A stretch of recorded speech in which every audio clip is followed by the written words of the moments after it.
പ്രഭാഷകന്റെ പുസ്തകത്തിലുള്ള വായന 13-ാം അധ്യായം 1 മുതൽ തിരുവചനങ്ങൾ. വ്യാജ സുഹൃത്തുക്കൾ. കീഴ്ത്തൊട്ടാൽ കരപറ്റും, അഹങ്കാരിയോട് അടുക്കുന്നവൻ അവനെ പോലെയാകും. ശക്തിക്കതീതമായ ഭാരമെടുക്കരുത്, നിന്നേക്കാൾ ശക്തനും ധനികനുമായ ഒരുവനുമായി ഇടപെടരുത്. മൺകലത്തിന് ഇരുമ്പ് പാത്രവുമായി ഒത്തുപോകാൻ കഴിയുമോ?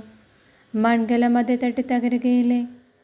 ധനവാൻ ദ്രോഹിക്കുക മാത്രമല്ല, നിന്ദിക്കുക കൂടി ചെയ്യുന്നു. പാവപ്പെട്ടവൻ ദ്രോഹം സഹിച്ചാൽ പോരാ, ക്ഷമായാചനവും ചെയ്യണം. നിന്നെക്കൊണ്ട് പ്രയോജനമുണ്ടെന്ന് കണ്ടാൽ ധനവാൻ നിന്നെ ചൂഷണം ചെയ്യും.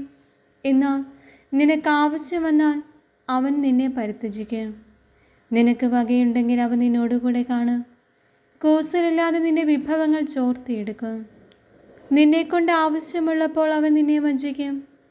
നിന്നെ നോക്കി പുഞ്ചിരിച്ച് അവൻ നിന്നെ പ്രതീക്ഷ ഉണർത്തും. കാരുണ്യപൂർവമായ സ്വരത്തിൽ നിനക്ക് എന്താണ് ആവശ്യമെന്ന് ചോദിക്കും. സൽക്കാരം കൊണ്ട് അവൻ നിന്നെ ലജ്ജിപ്പിക്കും. പ്രതിസൽക്കാരം കൊണ്ട് നീ പൂർണ്ണ ദരിദ്രനാകും.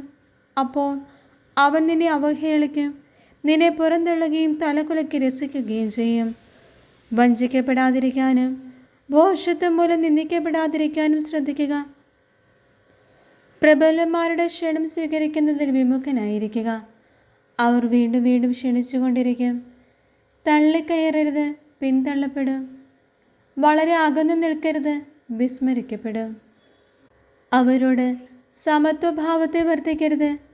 അവൻ്റെ വാചാലത കണ്ട് ഭ്രമിക്കുകയും അരുത്. അതിഭാഷണത്തിലൂടെ നിന്നെ പരീക്ഷിക്കുകയും പുഞ്ചിരിയിലൂടെ നിന്നെ അളക്കുകയുമാണ് അവൻ ചെയ്യുന്നത്. രഹസ്യം സൂക്ഷിക്കാത്തവൻ നിർദ്ദയനാണ്. ദ്രോഹിക്കാനോ തടവിലാക്കാനോ അവൻ മടിക്കുകയില്ല. രഹസ്യങ്ങൾ ചോർന്നു പോകാതെ സൂക്ഷിക്കുക. നീ സഞ്ചരിക്കുമ്പോൾ നിന്റെ നാശവും കൂടെയുണ്ട്. ഓരോ ജീവിയും സ്വവർഗത്തെ സ്നേഹിക്കുന്നു, മനുഷ്യൻ അയൽക്കാരനെയും. ജീവികളെല്ലാം സ്വവർഗത്തിൽ ഇണങ്ങി നിൽക്കുന്നു, മനുഷ്യൻ തൻ്റെ തരത്തിൽപ്പെട്ടവനോടും. ചെന്നായ്ക്ക് കുഞ്ഞാടിനോട് എന്തു ചങ്ങാത്തം, പാപിക്ക് ദൈവഭക്തനോടും അതിലേറെയില്ല. കഴുതപ്പുലിക്കും നായ്ക്കുമിടയിൽ എന്ത് സമാധാനം, ധനികനും ദരിദ്രനും തമ്മിൽ അങ്ങനെ തന്നെ. കാട്ടുകഴുതകൾ സിംഹങ്ങൾക്കിര, പാവപ്പെട്ടവർ ധനവാന്മാർക്ക്. അഹങ്കാരി വിനയം വെറുക്കുന്നു, ധനവാൻ ദരിദ്രനെയും.